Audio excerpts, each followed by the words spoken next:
আলহামদুলিল্লাহ রাব্বিল আলামিন ওয়াসসালাতু ওয়াসসালামু আলা রাসূলিল কারীম আম্মা বা'দ। কাছে এবং দূরে যে যেখান থেকে দেখছেন সকলকে জানাচ্ছি প্রাণ ঢালা অভিনন্দন এবং মোবারকবাদ। মহান প্রভুর দরবারে অসংখ্য শুকরিয়া আদায় করছি যে প্রভু আমাদেরকে এই নিয়ামতময় পৃথিবীতে সৃষ্টি করে আমাদেরকে বসবাস করার সুযোগ করে দিয়েছেন। অসংখ্য দুরূদ ও সালাম সরকার দু জাহান নবী মুহাম্মদুর রাসূলুল্লাহ সাল্লাল্লাহু আলাইহি ওয়াসাল্লামের উপর। আজকে আপনাদের সামনে একটা গুরুত্বপূর্ণ বিষয় নিয়ে কথা বলবো। আল্লাহর ওলিদের মাজার এবং সাধারণ মানুষ মৃত্যুবরণ করলে যে কবর দেওয়া হয় কবর সম্পর্কে। মহান রব্বুল আলামিন তার পবিত্র কালামুল্লাহ শরীফের মধ্যে স্পষ্ট ঘোষণা করেছেন, আলা ইন্না আউলিয়া আল্লাহ লা খাউফুন আলাইহিম ওয়া লা হুম ইয়াহজানুন। আল্লাহর ওলিদের কোনো ভয় নেই, ভীতি নেই, চিন্তার কোনো কারণ নেই। অপর আয়াতে আল্লাহ রাব্বুল আলামিন বলেন, ওয়ালা তাকুলু লিমান ইউকতালু ফি সাবিলিল্লাহি আমওয়াত বাল আহইয়াউ ওয়ালাকিন লা তাশউরুন। এই দুইটা আয়াতের মাধ্যমে আমরা বুঝতে অবগত হতে পারি মহান রব্বুল আলামিন মানুষের মধ্যে এমন কিছু মানুষকে আল্লাহ নিয়ামত পূর্ণ করে দিয়েছেন, তাদেরকে ভালোবেসে মহান আল্লাহর বন্ধু বলে স্বীকৃতি দিয়েছেন।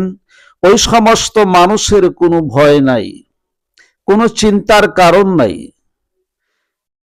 আর তারা মরে না।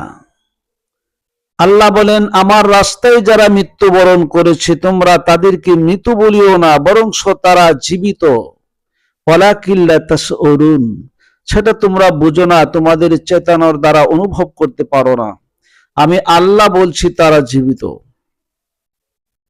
সুতরাং এই জীবিত আল্লাহওয়ালাদেরকে যেখানে কবরস্থ করা হয়, এই কবরগুলাকে বলা হয় মাজার। অর্থাৎ যাদের কোনো মৃত্যু নেই, যারা মরে না, মরার পরও জীবিত, অমর হয়ে যুগ যুগ ধরে পৃথিবীতে তারা বেঁচে থাকে, ওই সমস্ত আল্লাহওয়ালাদের কবরকে মাজার বলা হয়। আর যারা দুনিয়ার ধান্দায় মত্ত, যারা দুনিয়ার মধ্যে নিমজ্জিত, ভাষা কাজে মত্ত, আল্লাহর দিকে তাদের মনোনিবেশ নাই, রাসূলের মহাব্বতের দিকে মনোনিবেশ নাই, আল্লাহর ওলিদের বিরোধিতা করে, আল্লাহর ওলিদের মন্তব্য করে, অথচ আল্লাহ নিজেই হাদিসে কুদসিতে বলেছেন, আমার বন্ধুর বিরুদ্ধে যারা মন্তব্য করবে আমি আল্লাহ তাদের বিরুদ্ধে যুদ্ধ ঘোষণা করি। যেই আল্লাহ ওলিদের বিরুদ্ধে মন্তব্য করলে যুদ্ধ ঘোষণা করে, সেই আল্লাহর ওলিদের মহাব্বত যাদের অন্তরে নাই, মাজারের মহাব্বত নাই, রাসূলের মহাব্বত নাই, ওই সমস্ত সাধারণ মানুষ মৃত্যুবরণ করলে, মুসলমান হলেও মৃত্যুবরণ করলে তাদের কবরস্থ করা হয় যে জায়গাটা, ওই জায়গাকে বলা হয় কবর। সুতরাং কবর এবং মাজারের মধ্যে অনেক বড় পার্থক্য রহিয়াছে। অথচ আমরা যারা আছি অনেকেই মাজার এবং কবরের পার্থক্যকে আমরা বুঝতে পারি না। কিছু কিছু মানুষ আমাদের মধ্যে যারা রয়েছে তারা কবরকে মাজার বলে তারা বলি আওরাই। অনেক সময় দেখা গেছে নেতা কর্মী বা উপরের নেতা কর্মীদেরকে বা সাধারণ মানুষের কবরকেও অনেক সময় তারা মাজার বলে স্বীকৃতি দেয়, মাজার বলে ডাকে। আবার আল্লাহর ওলিদের মাজারকে অনেক সময় তারা কবর বলে ডাকে। এই সমস্ত ভুল হয়তো আমাদের অজান্তেই হয়ে যায়, কিন্তু বিষয়টা হলো আল্লাহওয়ালাদের সম্মান আল্লাহ বুলন্দ করে দিয়েছেন। সুতরাং সকলকে সাবধান থাকতে হবে, কারণ আল্লাহ কোরআনে যে কথা বলছেন, আলা সাবধান, ইন্না আউলিয়াল্লাহি লা খাউফুন আলাইহিম ওয়া লা হুম ইয়াহজানুন, সাবধান, আমার বন্ধুদের ভয় নাই, ভীতি নাই, চিন্তার কারণ নাই। অতএব আমরা যে বিষয়টা বলতে চাচ্ছি এটা হচ্ছে যে আল্লাহর ওলিদের কবরকে মাজার বলা হয়। যারা মরে না, মৃত্যুবরণ করে না, মরেও তারা বেঁচে রয়। কিভাবে বেঁচে রয়? আমরা যদি আল্লাহর ওলি খাজা মাইনুদ্দিন চিশতি রহমাতুল্লাহ আলার দিকে একটু খেয়াল করি, উনি অতি উচ্চ পর্যায়ের আল্লাহর ওলি ছিলেন, যার মাকামকে আল্লাহ অতি বুলন্দ করে দিয়েছেন। যিনি গরিবে নওয়াজ খাজা হিন্দ, ওনার জীবনীতে দেখা যায় ওনার কোনো শত শত ওনার লিখিত কোনো কিতাবও নাই। উনি এমন একজন আল্লাহর ওলি ছিলেন যিনি তার আধ্যাত্মিক জ্ঞানের বলে, যিনি মহান রব্বুল আলামিনের নেগাতে অসি ক্ষমতা বলে আনা সাগরের পানিকে একটা লোটার ভিতরে ঢুকিয়ে দিয়েছিলেন। এত বিশাল বড় কেরামত, যিনি ওনার হাতের লাঠির দ্বারা পৃথিবীরাজের অসংখ্য জাদুঘরের সকল জাদুকে ধূলিসাৎ করে দিয়েছিলেন। বিশাল বড় পাথরকে তিনি আটকে দিয়েছিলেন।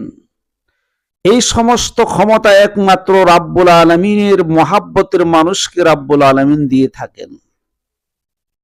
আমরা যদি আলেম ওলামাদের দিকে খেয়াল করি, জ্ঞানকে আল্লাহ দুই ভাগে ভাগ করে, একটা দুনিয়াবি জ্ঞান, একটা কালবুল জ্ঞান, কলবের জ্ঞান আল্লাহ রাব্বুল আলামিন দুইটা কিসিমে মানুষকে দিয়েছেন। দুনিয়ার জ্ঞান দ্বারা দুনিয়া লাভ করা যায়, কলবের জ্ঞান দ্বারা আল্লাহ লাভ করা যায়।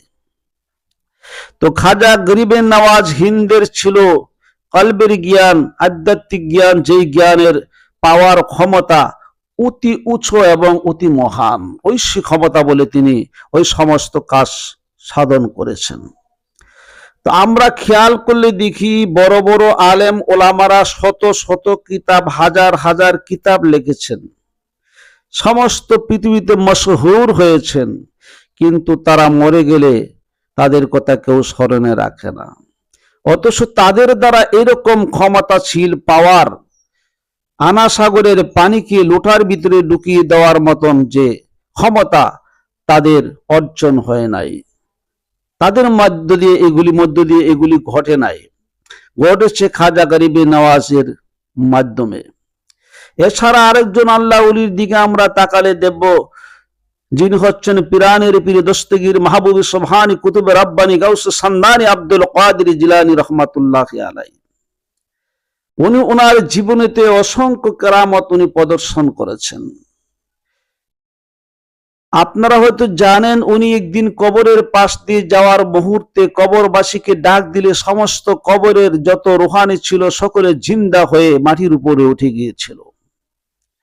উনি ওনার জীবনীতে একবার এক নব দম্পতিদের বরযাত্রী যখন নদীর গর্ভে বিলীন হয়ে গিয়েছিল, আর এই বরযাত্রীর মা 12 বছর ধরে নদীর পাড়ে কেঁদেছিল, হঠাৎ একদিন আব্দুল কাদের জিলানী রহমাতুল্লাহ আলাইহির সামনে ওই মহিলাটা পড়ার পরে, ওনার কান্না দেখে মায়া হওয়ার পরে উনি এই নদীর মধ্যে ডাক দিতে দেরি হলো, আর এই নদী থেকে 12 বছর আগে বিলীন হয়ে যাওয়া, নদীর জলে ডুবে যাওয়া বরযাত্রী সহ পুরা বরযাত্রী নৌকা সহ বরযাত্রী নদীর পাড়ে নিয়ে এসেছিলেন।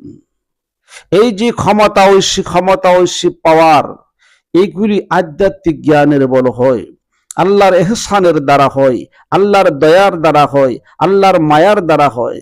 সুতরাং এই পুঁথিগত বিদ্যা আর আল্লাহ প্রদত্ত আল্লাহর ঐশী ক্ষমতার বিদ্যা, এটার মধ্যে অনেক তফাৎ। এই জন্য আমি যে কথা বলতে চাচ্ছি যে ওই সমস্ত আল্লাহওয়ালা যারা, আল্লাহর পথে যারা সফি সাধনা করে, ফকির দরবেশ যারা সাধনায় লিপ্ত থাকে, দুনিয়ার দেন দারদার মধ্যে থাকে না, দুনিয়ার জ্ঞান দ্বারা দুনিয়ার মধ্যে প্রশংসা পাওয়ার অপেক্ষা করে না, যারা দুনিয়ার লৌকিকতাকে জলাঞ্জলি দিয়ে মহান রব্বুল আলামিনের প্রেমে উৎসর্গ করে দিয়েছে নিজের জীবনকে উৎসর্গ করে দিয়ে মাওলার সন্তুষ্টি অর্জন করার জন্য তারা দুনিয়ার লৌকিকতা, সুখ, শান্তি সব বিসর্জন দিয়েছে, আল্লাহর প্রেমে নিজেকে উৎসর্গিত করেছে। ওই সমস্ত আল্লাহওয়ালাদের কথাই আল্লাহ বলেছেন তারা মরেও মরে না। যদিও দুনিয়ার মানুষই দেখেছে তারা মরে গেছে, কিন্তু আসলে তারা মরে না, তারা মরার পরেও জীবিত আছে, অমর হয়ে চিরজীবন মানুষের অন্তরে অন্তরে তারা বসবাস করে। তাই ওই সমস্ত আল্লাহওয়ালাদের কবরকে মাজার বলা হয়। সুতরাং মাজার কোনো সাধারণ জিনিস না। আমাদের সমাজে কিছু আলেম ওলামা আছে যারা নাকি এই আল্লাহওয়ালাদের প্রতি তারা বিদ্বেষ পোষণ করে, মাজারের উপরে বিদ্বেষ পোষণ করে। আর এই মাজারগুলিকে তারা ভেঙে দেওয়ার জন্য শাহজালাল ইয়ামানি রহমাতুল্লাহ আলাই সহ, শাহপরান রহমাতুল্লাহ আলাই সহ অসংখ্য বাংলার বুকে অসংখ্য মাজারকে তারা ভাঙ্গার পায়তারা করে প্রচেষ্টা চালাইছে, যুগে যুগে চালাচ্ছে, কিছু কিছু মাজারকে তারা ভেঙে দিয়েছে। ওই সমস্ত কার্যকলাপ যারা করে তারা আল্লাহওয়ালাদের বিদ্বেষী, তারা আল্লাহওয়ালাদের মহাব্বত থেকে বঞ্চিত, এবং কি আল্লাহর মহাব্বত থেকেও তারা বঞ্চিত। যতই নামাজ পড়ুক, রোজা রাখুক, হজ করুক, যাকাত করুক, ওই সমস্ত নামাজ রোজার হাকিকতে যদি তাদের অন্তরে প্রবেশ না করে, নামাজ কি জন্য পড়তে হয়, নামাজ কি জন্য কায়েম করতে হয়, তার মর্মই যদি তাদের অন্তরে না ঢুকে, আল্লাহওয়ালাদের সাথে দুশ্মনী করে ওই সমস্ত নামাজ রোজা তাদের কি করলো না, সৎ পথে পরিচালিত করতে পারলো না। এই কারণে তারা দুনিয়া থেকে যেমন লাঞ্ছিত হবে, আখিরাতেও লাঞ্ছিত হবে, আল্লাহর ওয়ালিদের অভিশাপ তাদের উপরে বর্ষণ হবে, তারা কখনো পূর্ণ নিয়ামত আল্লাহর পাইতে পারে না। এই জন্য আমার সকলের কাছে অনুরোধ থাকবে এটা, আমরা যদি মহান প্রভুর সন্তুষ্টি অর্জন করতে চাই, মহান আল্লাহর খুশি অর্জন করতে চাই, তাহলে আল্লাহওয়ালাদেরকে ভালোবাসতে হবে, নবীকে ভালোবাসতে হবে, নবীর মহাব্বত করতে হবে। আমরা কোরআন শরীফের প্রথমে বলি, কি বলি? আলহামদুলিল্লাহি রব্বিল আলামিন, সমস্ত প্রশংসা মহান রব্বুল আলামিনের। আবার এই সূরাটার মধ্যে আমরা বলি আনআমতা আলাইহিম গায়রিল মাগদুবি আলাইহিম ওয়ালাদ-দাল্লিন, আমাদেরকে ওই নিয়ামত পূর্ণ পথে পরিচালিত করে হে রব্বুল আলামিন, যেই পথে আপনার আল্লাহওয়ালারা, আল্লাহর ওলিরা, নবী পয়গম্বররা, সৎ সালিহিনরা চলেছে, নিয়ামত প্রাপ্ত যারা, তারা চলেছে যে পথে, এই পথে আমাদেরকে পরিচালিত করুন। এটা আল্লাহর দরবারে আমরা কামনা করি। ওই পথে নয় যেই পথ গজবের পথ, যেই পথ অভিশাপের পথ, যেই পথের উপরে তোমার সন্তুষ্টি নাই, যেই পথের উপরে তোমার নিয়ামত নাই, যেই পথের উপরে তোমার অভিসম্পাত, যেই পথের উপরে তুমি গজব দিয়েছো, ওই পথ আমরা চাই না। আমরা চাই মহান রব্বুল আলামিন তোমার নিয়ামত প্রাপ্ত যারা, তাদের পথে আমাদেরকে পরিচালিত করো। তাহলে বোঝা গেল যে আল্লাহওয়ালাদের সম্মান আল্লাহ ইহজগতে পরজগতে বরণ্য করে দিয়েছেন। তাদের সম্মান করলে আল্লাহ সকলকে সম্মান করবে, যারা তাদেরকে ভালোবাসবে আল্লাহ তাদেরকে ভালোবাসবে। আমরা যেন সেই মহান প্রভুর ভালোবাসার মধ্যে দিয়ে চলতে পারি। মহান আল্লাহ যেন আল্লাহওয়ালাদের কাতারে আমাদেরকে কবুল করে নেই। সকলে বলি আমিন। ওয়া আখিরি দাওয়ানা আলহামদুলিল্লাহি রাব্বিল আলামিন ওয়াসসালাতু ওয়াসসালামু আলা রাসূলিহিল কারীম।